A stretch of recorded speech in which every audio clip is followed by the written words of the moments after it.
जय हिंद दोस्तों, the vision पर आपका स्वागत है। आज हम लोग चक्रवात साइक्लोन के बारे में पढ़ेंगे। तो चलिए क्लास की ओर। साइक्लोन चक्रवात के केंद्र में निम्न दाब होते हैं, जिस कारण हवाएं बाहर से अंदर की ओर आती है। हवाओं के इस उत्क्रम को ही चक्रवात कहते हैं। चक्रवातों की दिशा उत्तरी गोलार्ध में एंटी क्लॉकवाइज जबकि दक्षिणी गोलार्ध में क्लॉकवाइज होती है। चक्रवात का आकार अंडा या भी के समान होती है। चक्रवात के केंद्र को चक्रवात का आँख कहते हैं।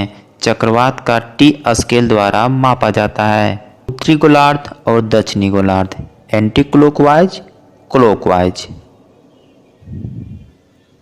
विश्व के प्रमुख चक्रवात टॉर्नेडो, इसका आकार कीप के समान होता है। इसकी ऊपरी भाग पच्छाव बादल से जुड़ा होता है, जबकि निचला भाग भूमि से जुड़ा होता है। इसके आने से अंधेरा छा जाता है, मूसलाधार वर्षा होती है और भवन उड़ जाते हैं। यह सबसे खतरनाक है।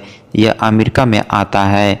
जल स्तंभ, जब टॉर्नेडो समुद्र के ऊपर जाता है तो उसे जल स्तंभ कहते हैं।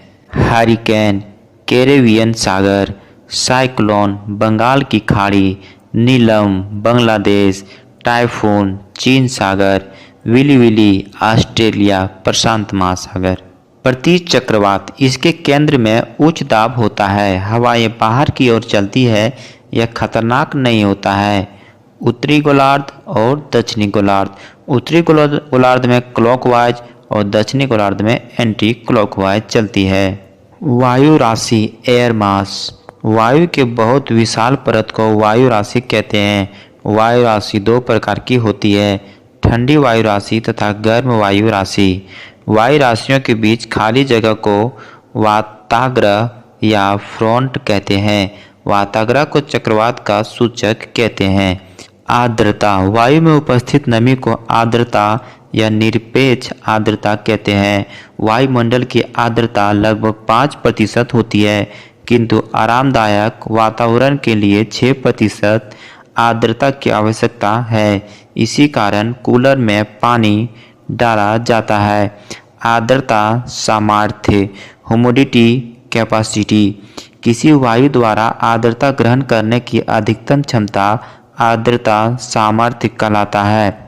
संतृप्त वायु, वैसी वायु जिसकी आर्द्रता उसकी आर्द्रता सामर्थ्य के बराबर हो उसे संतृप्त वायु कहते हैं।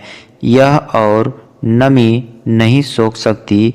इसकी सापेक्षिक आर्द्रता 100% होती है। निरपेक्ष आर्द्रता, किसी क्षण वायु में नमी की मात्रा को निरपेक्ष आर्द्रता कहते हैं। सापेक्ष आर्द्रता, निश्चित तापमान पर वायु के निश्चित आयतन में उपस्थित जलवाष्प की मात्रा उसी तापमान पर वायु के उसी आयतन में आर्द्रता धारण करने के अधिकतम क्षमता के अनुपात को सापेक्षिक आर्द्रता कहा जाता है। अर्थात रिलेटिव ह्यूमिडिटी बराबर निरपेक्ष आर्द्रता बटे आर्द्रता सामर्थ्य गुणे 100%। एक वायु की आर्द्रता 20 है तथा उसका आर्द्रता सामर्थ्य 80 है, तो सापेक्षिक आर्द्रता ज्ञात कीजिए। तो इसका सापेक्षिक आर्द्रता 25% हो जाएगा।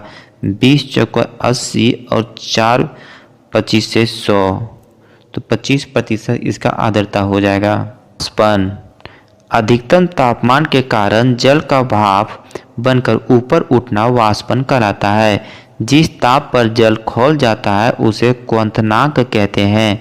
संघनन,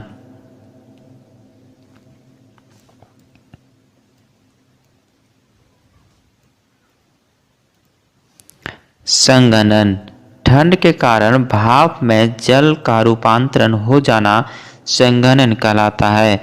एग्जाम्पल, ठंडे बर्तन के चारों ओर जल की बूंदों का आ जाना तथा ठंड में मुंह से भाप निकलना संघनन के उदाहरण हैं।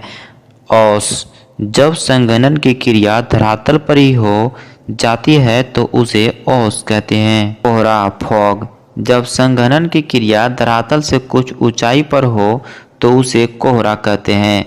अधिक खतरनाक होता है, इसमें दिखाई नहीं देता है।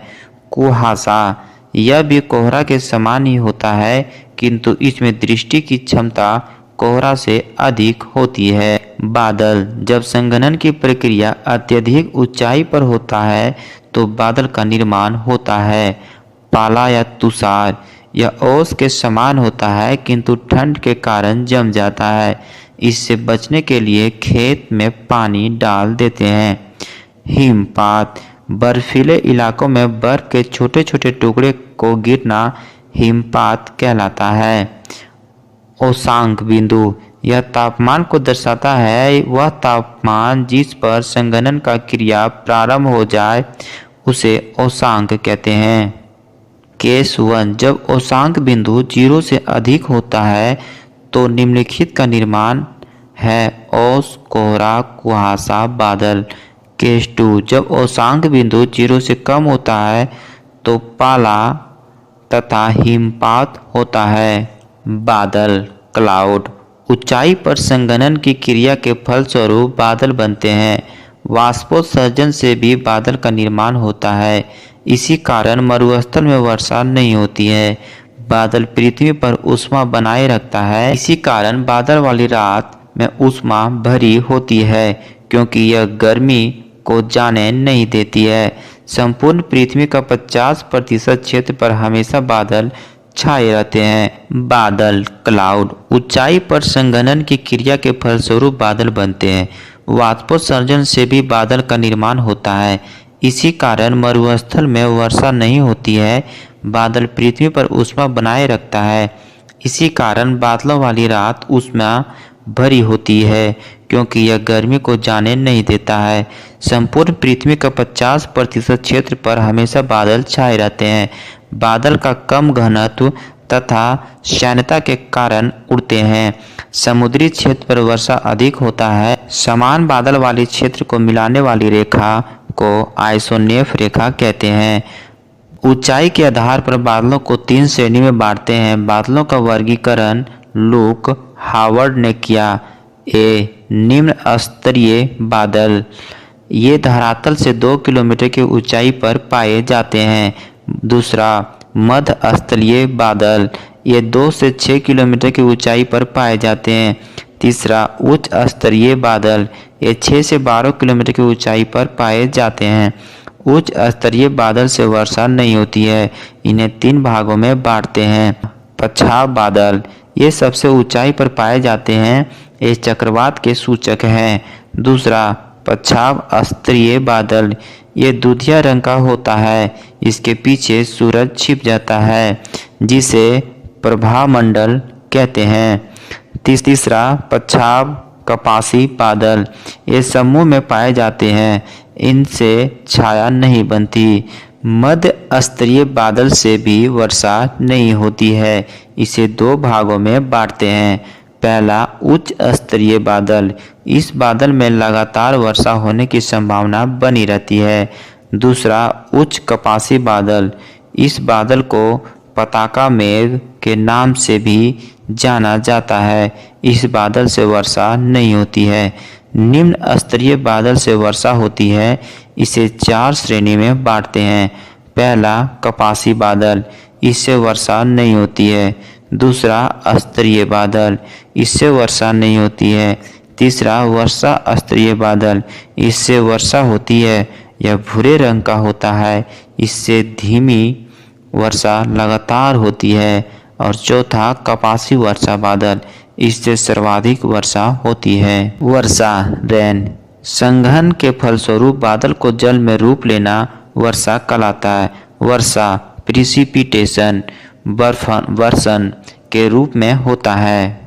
वर्षा के प्रकार, वर्षा 3 प्रकार के होता है। पहला, संवहनीय वर्षा, यह विषुवत रेखा के पास होती है, क्योंकि वहाँ गर्मी अधिक पड़ता है और बादल अधिक बनते हैं, जिस कारण प्रतिदिन 2 से 4 बजे तक वर्षा होती है। यह वर्षा फुहारे के समान होती है, मूसलाधार नहीं होती है।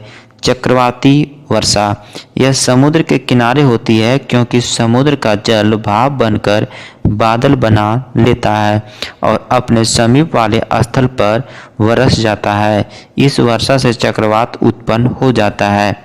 पर्वतीय वर्षा, यह वर्षा पर्वतों से टकरा कर होता है। पर्वत के दूसरी ओर वर्षा नहीं होता है, जिसे वृष्टि छाया कहते हैं।